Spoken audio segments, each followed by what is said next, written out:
Rumors had been spreading for weeks in Rome about secret armies, that unmarked cars, shadowy cells, and quiet men in uniform were not merely relics of wartime thinking, but part of something deeper, more organized.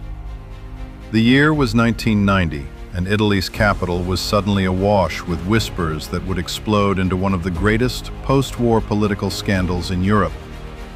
For 4 decades, Western governments had lived under the shadow of a simple fear. The communist parties of Western Europe might, through elections or insurrection, swing whole nations into the Soviet orbit. To guard against that nightmare, NATO and Western intelligence services built something extraordinary. Networks of stay-behind operatives trained, armed, and ready to resist a Soviet invasion or occupation. The name that would come to symbolize that secret architecture in Europe was Gladio, the Italian code word that journalists and politicians would later use as shorthand for a clandestine Cold War world. When Prime Minister Giulio Andreotti confirmed in Parliament in October 1990 that Italy had a stay-behind organization, the effect was seismic. Andreotti's revelation was not the birth of a conspiracy, but its public acknowledgement. Decades of covert cooperation between Italy's military intelligence, elements of NATO, and ultimately factions tied to Western intelligence. The public outrage was not only about secrecy. It was about a series of violent events from the late 1960s through the 1970s and 1980s. Bombings, massacres, and car bombs that terrorized civilians and reshaped public opinion. In Italy, the phrase strategy of tension entered the lexicon. The idea that extremist violence, sometimes falsely attributed to the left, might be tolerated or even covertly supported to discredit communists and push voters toward the right. Investigations, trials, and commissions would later show that many perpetrators were members of neo-fascist groups. The more troubling question was whether state actors turned a blind eye, obstructed justice, or worse. Across Europe, investigators found variations on the same story.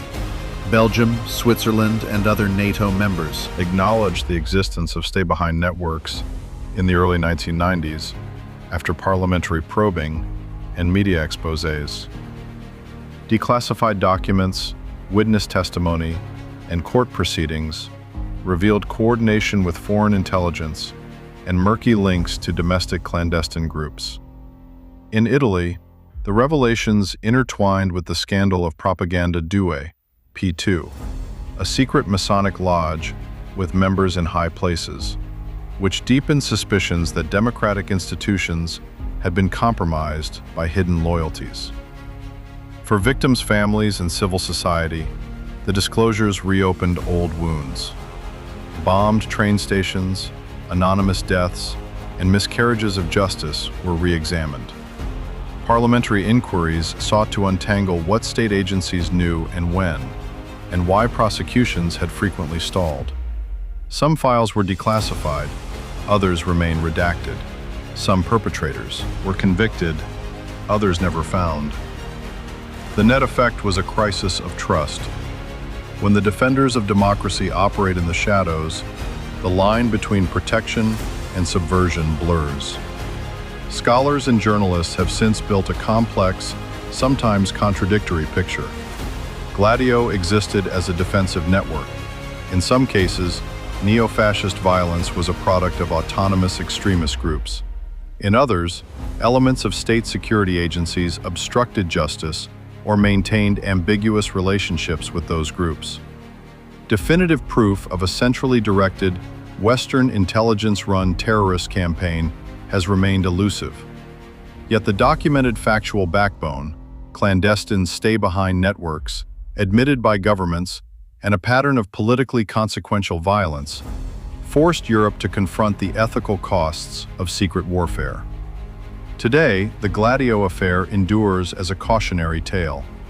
It is a story of fear and secrecy, of democracies that built hidden tools to resist a perceived existential threat, and in doing so, risked corroding the very freedoms they sought to protect. For the survivors, for the families who still seek answers, and for democracies that must balance security with transparency, the lessons remain painfully clear. The shadows we create to defend our values can sometimes hide the very things we fear most.